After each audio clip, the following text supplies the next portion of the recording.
जाएगा ब्लड के जरिए। तो ऑक्सीजन कैरिंग कैपेसिटी ब्लड की, mineral carrying capacity, vitamin carrying capacity, antioxidant carrying capacity वो बढ़ा देगा इम्यूजेंट। तो इसके अंदर भी काफी सारे इंग्रेडिएंट्स हैं। ये हमारे एक फाइल, इसको कैसे यूज करना है, काढ़ायु आप दिन में 1 से 2 बार इस्तेमाल कर सकते हैं। अगर आपको कोई समस्या हो गई है तो 2 से ज्यादा बार भी इस्तेमाल कर सकते हैं, 3 से 4 बार भी कर सकते हैं, लेकिन आप इसको बहुत ज्यादा मात्रा में इस्तेमाल ना करें, क्योंकि कहते हैं अति सर्वत्र वर्जते, कोई भी चीज जरूरत से ज्यादा जो होती है वो नहीं लेनी चाहिए। इम्यूजेंट का अगर कोई स्वस्थ आदमी है तो उसका डोज है दिन में 1 ही लेना चाहिए। अगर किसी को किसी भी तरह की शिकायत है तो वो 1 से 2 बार भी ले सकते हैं, एक बार सुबह एक बार शाम को, खाली पेट लेंगे तो इससे ज्यादा फायदा होगा। काढ़ायु जो है वो आप किसी चीज के साथ भी ले सकते हैं। काढ़ायु में ऐसा कुछ नहीं कि खाली पेट लेना होगा, आप इसको भरे पेट में भी ले सकते हैं, आप इसको कुछ खाने के बाद भी ले सकते हैं, लेकिन अमूमन इसको नाश्ते के बाद लेंगे काढ़ायु को तो आपको फायदा होगा, या नाश्ते के साथ लेंगे तो फायदा होगा। इम्यूजेंट का काम क्या है, देखिए आप जब भी देखेंगे कि कभी भी किसी का किसी भी तरह का टेस्ट होता है, वो चाहे किसी भी चीज का टेस्ट हो, तो उसके लिए सिरिंज से ब्लड निकाला जाता है और ब्लड का ही टेस्ट होता है। क्यों ब्लड का क्यों टेस्ट होता है? क्योंकि ब्लड में हर चीज की एक सैंपल साइज मौजूद होती है। कोलेस्ट्रॉल, ब्लड कोलेस्ट्रॉल, ब्लड ये ब्लड वो, हर चीज ब्लड में होती है। तो आप जब ब्लड का टेस्ट लेते हैं तो आपको पता चल जाता है कौन सी चीज शरीर के अंदर कितनी है, कितनी कम है, कितनी ज्यादा है।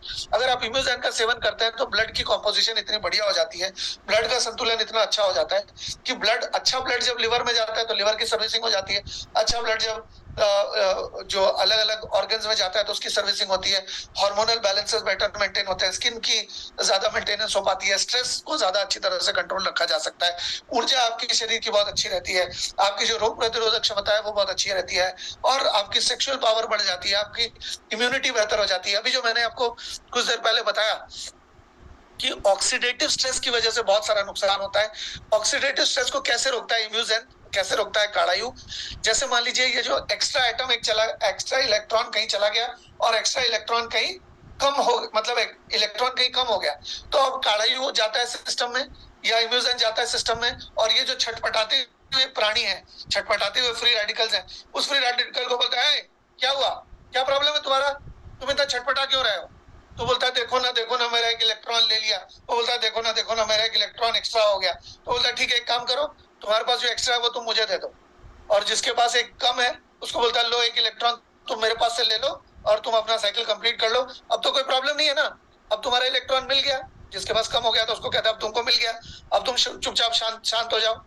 अब जिसके पास एक्स्ट्रा था उससे एक ले लिया और बोला अच्छा ठीक है, अब तो तुम्हारा एक मैंने ले लिया, अब तो तुमको कोई तकलीफ नहीं है, अब तुम बिल्कुल शांत हो जाओ। तो जब वो कीटाणु को शांत कर देता है, कीटाणुओं को जब बिल्कुल न्यूट्रलाइज कर देता है, तो वो फिर नुकसान हमें नहीं पहुंचा पाते। और ये काबिलियत हमारे काढ़ायु के अंदर है कि हमारे फेफड़े के अंदर जितने भी तरह के, जिस भी तरह के जैसे भी कीटाणु हो उसको वो न्यूट्रलाइज करने की क्षमता रखे। और इम्यूजेंट क्या करता है, इम्यूजेंट हमारे ब्लड के अंदर जितने भी इस तरह के कीटाणु घूम रहे हैं, क्योंकि अगर फेफड़े में घुस गए हैं तो डायरेक्टली इनडायरेक्टली ब्लड के अंदर मिक्स हो ही जाएंगे, क्योंकि फेफड़े से जो ऑक्सीजन हम लेते हैं वो डायरेक्टली ब्लड में मिक्स होता है, तभी ऑक्सीजनेटेड ब्लड जाता है। तो इम्यूजेंट ब्लड की सर्विसिंग करता है, जैसे कि हम कह लीजिए इंजन ऑयल डालते हैं गाड़ी में, जैसे हम मोबिल डालते हैं बाइक में, ठीक उसी तरह से हम अगर इम्यूजेंट डालेंगे तो हमारे ब्लड की सर्विसिंग होगी, और हमारे ब्लड की सर्विसिंग होगी तो हमारे शरीर को बेहतर तरीके से परफॉर्म करने में मदद मिलेगी।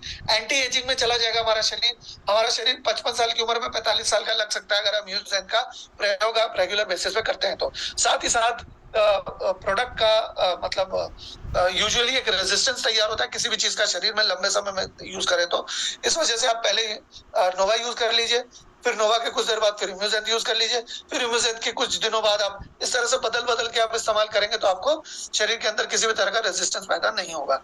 अब इम्यूजेंट